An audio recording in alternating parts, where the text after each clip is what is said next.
Le 28 août 1961, dans un Katanga en pleine sécession, un incident majeur éclate entre les forces de l'ONU et les autorités locales à Elisabethville. Ce documentaire retrace les événements de cette journée tendue à partir d'un rapport officiel de la sûreté du Katanga.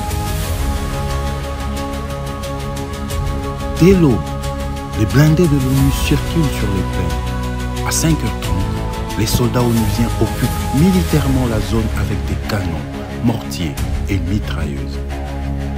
Les communications sont coupées, les accès bloqués par des barbelés. À 6h30, 3 soldats de l'ONU pénètrent dans le bureau de la sûreté. Ils demandent si les officiers européens de force katangaises sont présents. Aucun policier n'est arrêté ni désarmé, mais la tension est palpable. Les policiers de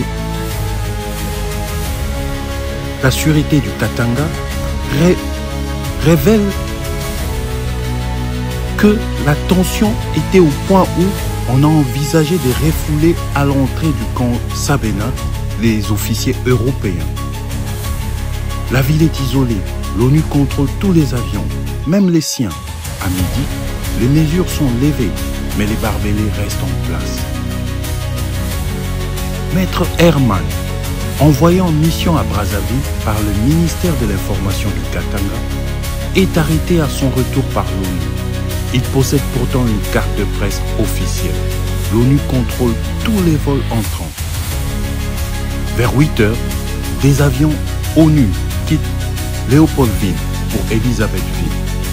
On craint qu'ils transportent des soldats de l'ANC, l'armée nationale congolaise. Mais à leur arrivée, ils ne contiennent que du savon en poudre. Les autorités sont soulagées, mais restent méfiantes. 53 officiers européens sont arrêtés par l'ONU et transférés à la base de Kamina. Le soir, 7 autres officiers belges arrivent d'Elisabethville. Ils passeront la nuit dans l'avion avant leur départ pour Kamina à 5h. La plaine est sous contrôle onusien, sauf l'aviation militaire, gardée conjointement avec des soldats katangais. L'effectif de l'ONU sur place est estimé à 350 hommes.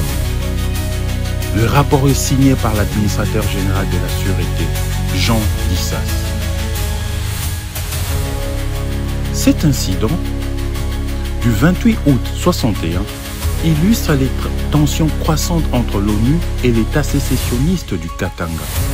Derrière les blindés et les barbelés, une lutte diplomatique et militaire se joue, relevant les fractures d'un Congo post-indépendance. L'ONU, en 1961, une année après l'indépendance du Congo, l'ONU,